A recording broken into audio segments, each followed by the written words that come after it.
తెలంగాణ వాసులు సుదీర్ఘకాలంగా ఎదురుచూస్తున్న మామునూరు ఎయిర్పోర్టు కళ సాకారమైంది. నిజాం పరిపాలన కాలంలో ఒక వెలుగు వెలిగిన ఈ ఎయిర్పోర్టుకు మళ్లీ పూర్వ వైభవం రానుంది. వరంగల్ కు చేరువలో ఉన్న మామునూరు ఎయిర్పోర్ట్ కు కేంద్ర ప్రభుత్వం ఆమోదం తెలిపింది. మామునూరు ఎయిర్పోర్ట్ కు కేంద్ర పౌర విమానయాన మంత్రిత్వ శాఖ అనుమతి మంజూరు చేస్తూ ఉత్తర్వులు జారీ చేసింది. మామునూరు విమానాశ్రయాన్ని అభివృద్ధి చేసి తిరిగి కార్యకలాపాలు ప్రారంభించేందుకు రాష్ట్ర ప్రభుత్వ ఆదేశాల మేరకు విమానాశ్రయ ప్రాధికార సంస్థ అభ్యర్థనకు కేంద్ర ప్రభుత్వం సానుకూలంగా స్పందించింది. గత 10 ఏళ్లుగా నో అబ్జెక్షన్ సర్టిఫికేట్ పెండింగ్ లో ఉండడంతో ఈ ప్రాజెక్టు ముందుకు సాగలేదు. రేవంత్ రెడ్డి సర్కార్ అధికారంలోకి వచ్చిన తర్వాత ఈ విషయంపై ప్రత్యేకంగా దృష్టి పెట్టిన ప్రభుత్వం జీఎంఆర్ సంస్థలతో చర్చలు జరిపింది. బోర్డు మీటింగ్ లో ఈ అంశాన్ని పెట్టించారు. హెచ్ఐఏఎల్ తన బోర్డ్ ఆఫ్ డైరెక్టర్స్ మీటింగ్ లో మామునూరు విమానాశ్రయ అభివృద్ధికి అడ్డంకిగా ఉన్న 150 కిలోమీటర్ల నిబంధనను సవరిస్తూ నిరభ్యంతర పత్రాన్ని మంజూరు చేసింది.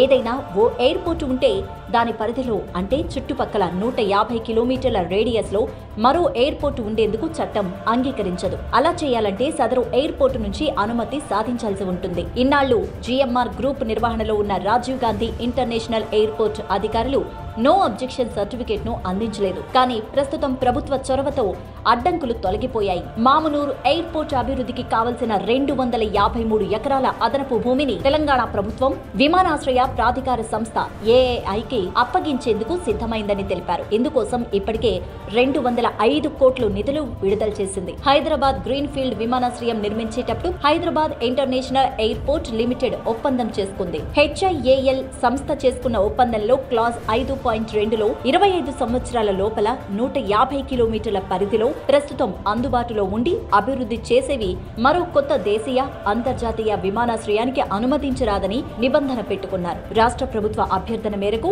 హెచ్ఏఐఎల్ తన బోర్డ్ ఆఫ్ డైరెక్టర్స్ మీటింగ్ ఏర్పాటు చేసుకుని మామునూర్ విమానాశ్రయ అభివృద్ధికి అంగీకారం తెలిపింది. శంషాబాద్ బేగంపేటతో పాటు తాజాగా మామునూరు ఎయిర్పోర్ట్ అందుబాటులోకి రానుండటంతో తెలంగాణలో 3వ ఎయిర్పోర్టు కానుంది. కేంద్ర రాష్ట్ర ప్రభుత్వాల అనుమతులతో పాటు అవసరమైన భూ సమీకరణ, మౌలిక సదుపాయాల ఏర్పాటుకు సంబంధించిన మరిన్ని వివరాలు త్వరలో సమగ్ర ప్రకటన రానుంది. ఈ ఎయిర్పోర్టు మంజూరుతో వరంగల్ కు మహద్దశ పట్టనుంది.